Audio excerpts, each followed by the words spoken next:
에베소서 3장 4절부터 7절까지의 말씀 한 절씩 교독해서 읽도록 하겠습니다. 여러분이 그것을 읽어보면 내가 그리스도의 비밀을 어떻게 이해하고 있는지를 알게 될 것입니다. 지나간 다른 세대에서는 하나님께서 그 비밀을 사람의 아들들에게 알려주지 아니하셨는데 지금은 그분의 거룩한 사도들과 예언자들에게 성령으로 계시하셨습니다.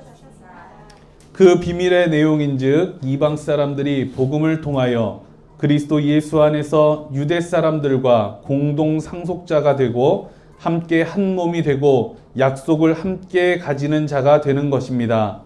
나는 이 복음을 섬기는 일꾼이 되었습니다. 내가 이렇게 된 것은 하나님께서 그분의 능력이 작용하는 대로 나에게 주신 그분의 은혜의 선물을 따른 것입니다. 아멘.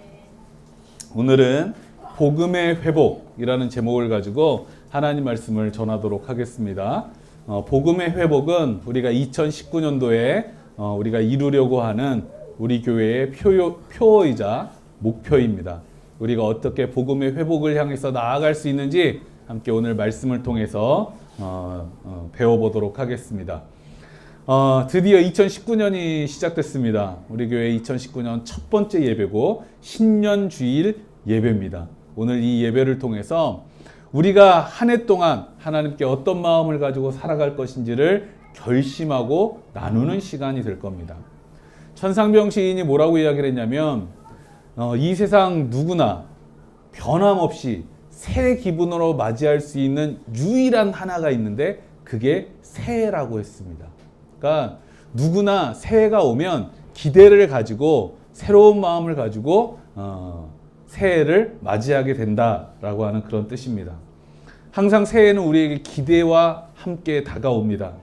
그런데 기대에는 비슷한 비중의 두려움이 따릅니다. 기대와 두려움이라고 하는 건 동전의 양면과 같아요. 그런데 두려움이 꼭 나쁜 것이냐 하면 그렇지는 않습니다. 기대를 완성해가는 좋은 재료가 될 수 있는 게 바로 두려움입니다. 아무리 훌륭한 기대와 기회가 우리에게 주어진다 할지라도 냉철하게 상황 인식을 하지 못하면 그런 것들이 다 허공으로 날아가 버리기가 쉽습니다. 적당한 두려움은 자신을 돌아보고 자신의 처지를 상황 인식을 정확하게 함으로써 냉철한 사고를 할 수 있도록 도와줍니다. 두려움은 딱 여기까지만 필요한 겁니다. 만약에 두려움이 기대를 앞서게 되면 우리는 한 발짝도 나가기가 어려워집니다. 사랑은 잘 되건 못 되건 사람들한테 참 많은 고통을 줍니다. 그렇죠? 사랑이 잘 되지 않으면 어떤 고통이 따라오죠? 이별의 고통이 따라옵니다. 그런데 이 이별의 고통이라고 하는 게 어떻습니까? 이 이별의 고통이라고 하는 건 인간이 경험할 수 있는 가장 심한 고통 중에 하나가 바로 이별의 고통이죠. 그런데 사랑이 잘 된다고 해서 마냥 행복하기만 한 건 아닙니다. 우리가 사랑에 빠져 있을 때는 사랑에 빠져 있으니까 잘 모르는데 데이트만한 중노동도 없습니다. 그래서 이제 많은 이들이 뜨겁게 불타오르던 시기가 끝나고 권태기가 찾아오면 데이트하는 걸 정말 지겹고 힘들어합니다. 왜? 그것 자체가 그 사람이 너무 싫어졌기 때문에 그런 게 아니라 이제 나에게 중노동으로 다가오기 때문에 그래요. 내가 이렇게 힘든데 또 차려입고 나가야 되나, 좀 더 쉬고 싶은데 또 나가서 하루 종일 기분을 맞춰주면서 돌아다녀야 되나, 또 오늘 데이트하다가 서로 마음이 맞지 않아서 싸움이 일어나지는 않을까. 이거 온갖 거를 다 이제 걱정을 하게 되는 거죠. 그리고 이제 이런 과정을 다 겪어서 결혼에 골인했다라고 쳐봅시다. 결혼에 골인을 하고 이제 함께 사는 생활이 시작되고 아이가 태어납니다. 그러면 그때부터는 삶이 뭐가 됩니까? 전쟁이 됩니다. 그렇죠? 이게 사랑이라고 하는 것도 사람들이 그렇게 바라고 원하는 사랑이라고 하는 것도 잘 되던 못 되던 간에 우리한테 큰 고통과 고생을 안겨준다는 건 이미 오래전에 밝혀진 사실입니다. 그렇다고 해서 사랑에 대한 기대보다 그에 따를 고통을 두려워해서 사람들이 사랑하기를 그만둔다라고 생각을 해보십시오. 그럼 어떻게 되겠습니까? 아마 일찌감치 이 인류는 멸절을 하고 말았을 겁니다. 그렇죠? 사랑의 고생이라는 것도 알고 사랑의 고통이 따를 수 있다는 것도 알지만 사랑에 대한 기대를 가지고 우리가 살아가기 때문에 우리는 이 어려운 세상 속에서도 사랑을 만들어갈 수 있고 행복을 만들어갈 수 있고 기쁨을 만들어갈 수 있고 그 사랑의 결실을 만들어갈 수가 있는 겁니다. 잘 알려진 파스칼이라고 하는 철학자가 있죠. 이 블레이즈 파스칼이 어떤 이야기를 했냐면 인간의 모든 불행은 방 안에 가만히 앉아 얌전히 휴식을 취하지 못하는 습성에서 비롯된다라고 이야기를 했어요. 그러니까 너희들이 방 안에 가만히 앉아 있으면 불행이 닥치지 않을 텐데 너네들이 바깥에 나돌아다니면서 자꾸 뭔가를 사고를 치고 싸돌아다니니까 불행이 시작되는 거다. 이런 뜻으로 읽으면 절대로 안 됩니다. 우리한테 어느 정도의 성찰이 필요한 것이지 너희가 불행을 당하지 않으려거든 너희가 행복해지려거든 방구석에나 처박혀 앉아 있어라 이런 얘기가 아니다라고 하는 거예요. 우리는 모든 일에 모든 기대에 두려움이 따르는 건 사실이지만 그 두려움은 기대를 성찰할 만큼만 우리가 가지고 살아가면 되는 겁니다. 너무나도 커다란 두려움이 나를 덮치지 않도록 노력해야 된다라고 하는 거예요. 이게 노력이 아니죠. 조금만 주의를 기울이면 돼요. 그래, 나는 이길 수 있어. 그래, 나는 해낼 수 있어. 두려움이 오지만 그거를 나를 돌아보는 기회만큼만 쓰자. 요런 정도의 마음가짐만 가지고 있어도 된다라고 하는 거죠. 제게 인생을 가르쳐준 여러분의 스승이 있는데 스승으로 제가 생각하는 분들이 있는데 제게 인생을 가르쳐준 아주 중요한 시가 한 편 있습니다. 그 시가 뭐냐면 이무송 님이 부른 사는 게 뭔지라고 하는 시입니다.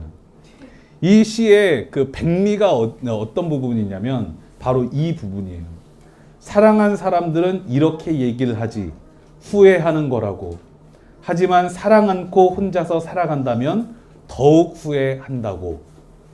그렇죠? 굉장히 중요한 뜻을 담고 있는 거예요. 사랑은 해도 후회고 안 해도 후회인데 안 해보고 후회를 하느니 나는 해보고 후회를 하겠다라고 하는 거죠. 그 다음에는 어떤 내용입니까? 내가 어차피 공들여 사는 인생인데 조금만 사랑하는 마음에 노력을 기울인다면 내가 당신을 영원토록 사랑할 수 있을 거야 라고 고백을 하는 거죠.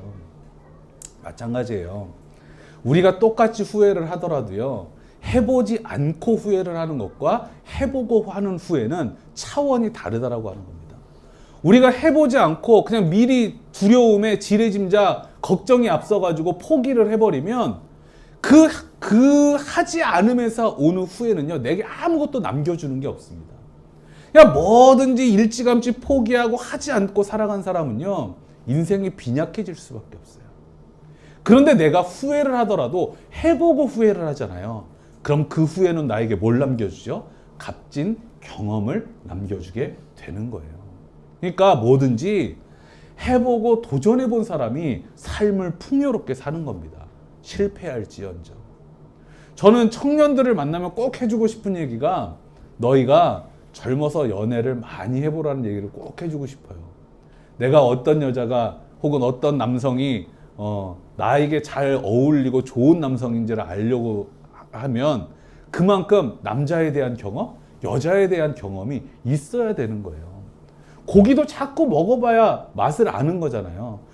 남자고 여자고 자꾸 만나봐야 어떤 여자가 나한테 맞는 여자고 어떤 남자가 나한테 맞는 남자인지를 알 수가 있는 겁니다. 그런데 그거를 내가 이별하면 어떡하지? 이 남자가 좋은 남자가 아니면 어떡하지? 혹은 좋은 여자가 아니면 어떡하지? 이런 걱정이 앞서게 되면요, 우리는 아무것도 할 수가 없는 거예요. 제가 살면서 가장 후회되는 것 하나가 뭔지 아십니까? 내가 첫사랑이랑 결혼한 거예요.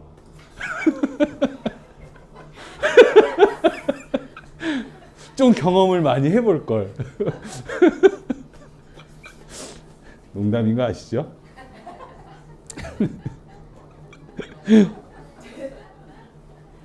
아니, 첫사랑이라는 건 진실이고 전 후회하지 않습니다.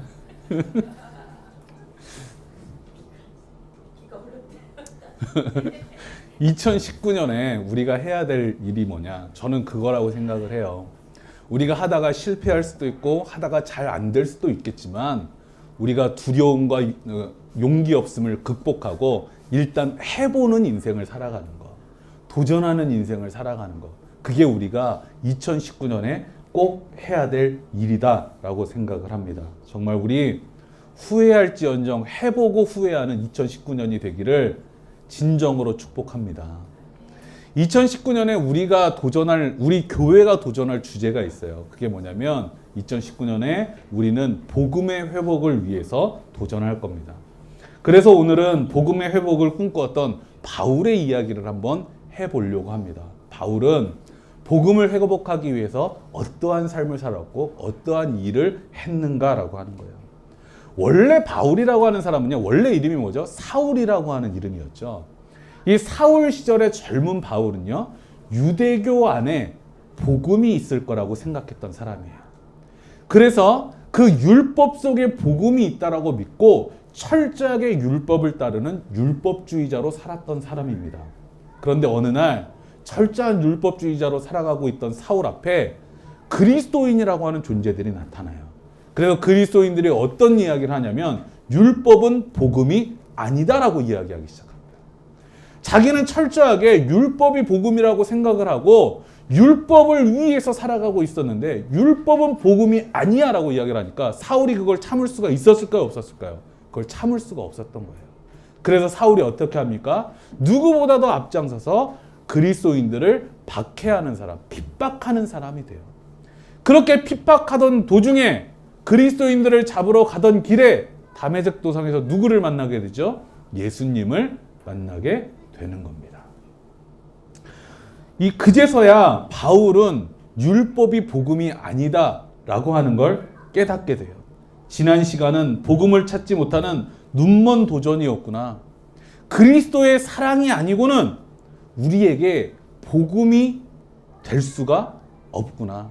우리가 구원받을 길은 오로지 그리스도의 사랑 속에 있구나 라고 하는 걸 깨우치게 되었다라고 하는 겁니다. 바울에게 예수의 사랑은 진정으로 율법주의 속에서 자기가 찾지 못했고 율법주의가 잃어버리고 말았던 복음의 회복이었다라고 하는 거예요. 우리가 2018년도 마무리하면서 이미 우리는 복음의 회복이라고 하는 올해 표를 함께 나누었죠. 그때 우리가 나누었던 내용이 뭡니까? 복음의 회복은 사랑의 회복이다라고 하는 거였어요. 이걸 가장 철저하게 깨달았던 사람이 누구냐? 바로 바울이었다라고 하는 거예요. 율법만 잘 지키면 철저한 율법주의자로 살아가면 그것이 나에게 복음일 줄 알았더니 그게 아니라 우리의 마음속에서 언제나 끓어오르는, 그리고 언제든지 다양한 모습으로 우리의 삶을 풍요롭게 할 수 있는 그 사랑이야말로 우리에게 다가오신 가장 중요한 복음이구나 라고 하는 걸 바울이 깨달았다고 하는 거예요. 그런데 여기에서 여러분이 주의해야 될 게 있어요. 바울이 그냥 그리스도의 사랑이면 복음이 온전히 회복되었다 이렇게 생각하지 않았다라고 하는 거예요. 뭐냐 하면 사랑의 회복만으로는 복음의 회복이 온전히 이루어진 게 아니다라고 사도 바울은 생각했다라고 하는 겁니다. 오늘 말씀이 이야기하고 있는 핵심이 바로 그거예요. 사도 바울은 언제 복음이 온전히 회복된다라고 생각을 했느냐? 하나님 말씀이 이방인들에게 선포가 될 때, 이방인들한테 선포를 하려면 어떻게 해야 돼요? 이방인들도 이해할 수 있는 말씀이 되었을 때, 그때에야 비로소 복음이 회복되었다라고 생각을 했던 겁니다. 그러니까 사도 바울이 괜히 이방인의 사도로 살았던 게 아니에요. 사도 바울에 대해서 공부를 하다 보면 사도 바울이 유대인 사회에서 환영을 못 받으니까 이방인들에게 나아갔구나 이렇게 생각하기 쉬운데요. 사도 바울은 원래 철저한 유대주의자였어요. 그가 오히려 유대인들한테 다가가서 자신을 유대인들에게 어울리는 말씀으로 유대인들답게 살아가는 게 더 맞는 거지, 철저한 유대주의자였던 바울이 이방인들한테 나아가려면 유대인들한테 복음을 전하는 것보다 훨씬 더 많은 노력과 훨씬 더 많은 시간과 훨씬 더 많은 자기 변화를 겪었어야 된다라고 하는 거죠. 그런데 이러한 변화와 노력들을 왜 사도 바울이 기울였느냐? 왜 더 어려운 길을 갔느냐? 그 이유가 여기 있는 거예요.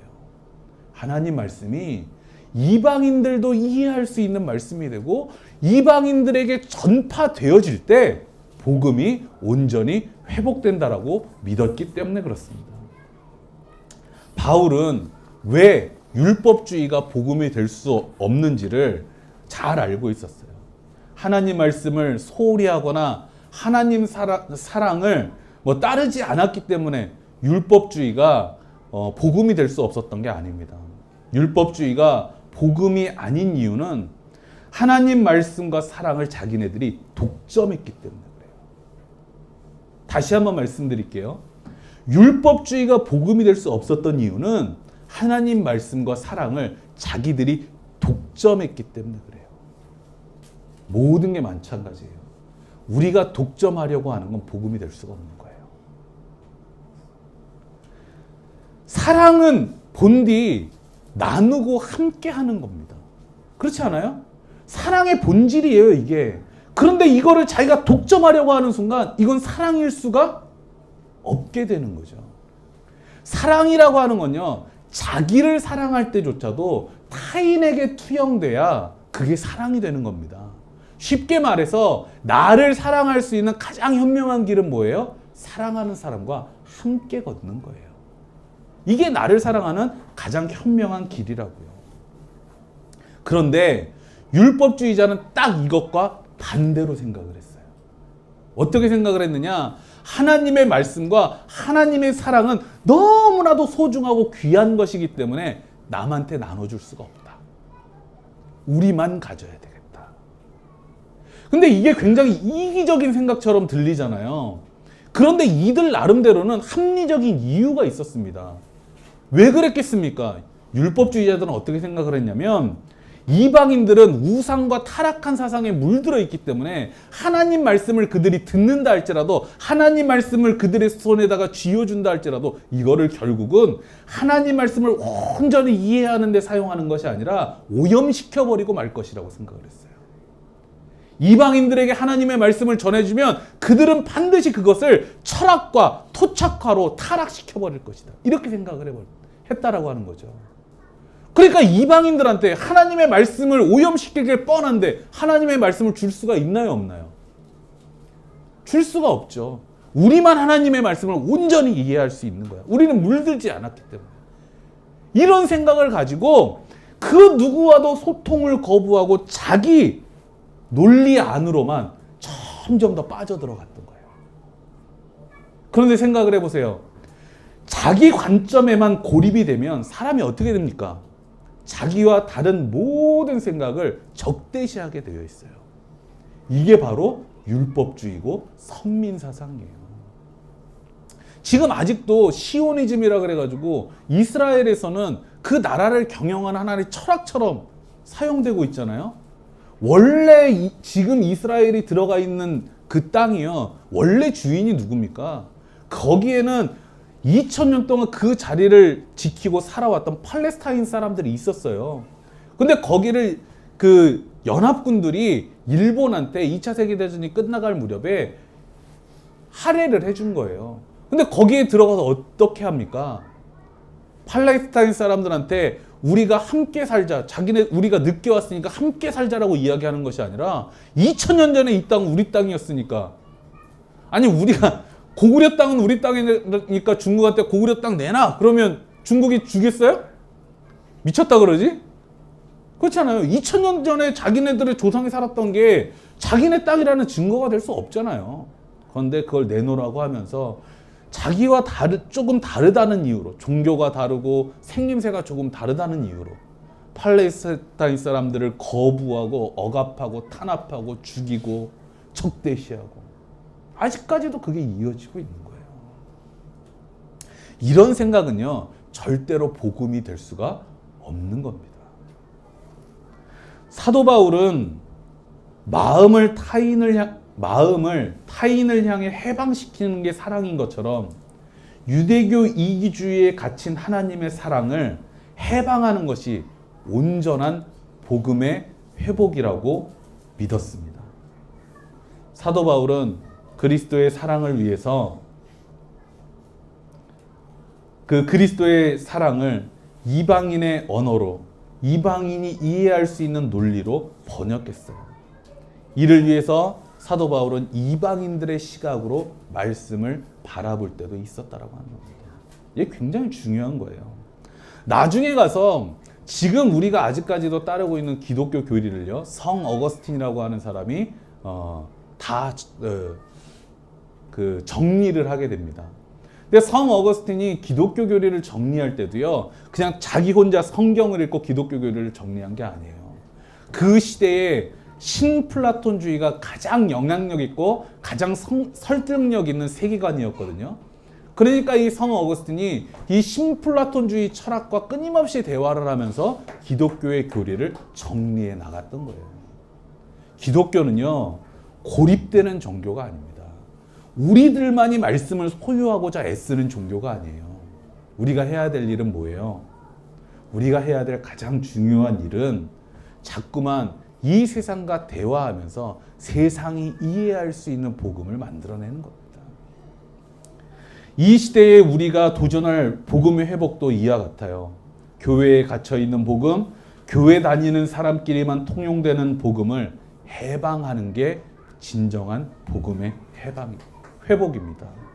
합리적인 지성, 인문학적인 관점으로 성경을 바라보면서 누구와도 소통 가능한 사랑으로 번역하는 일이에요.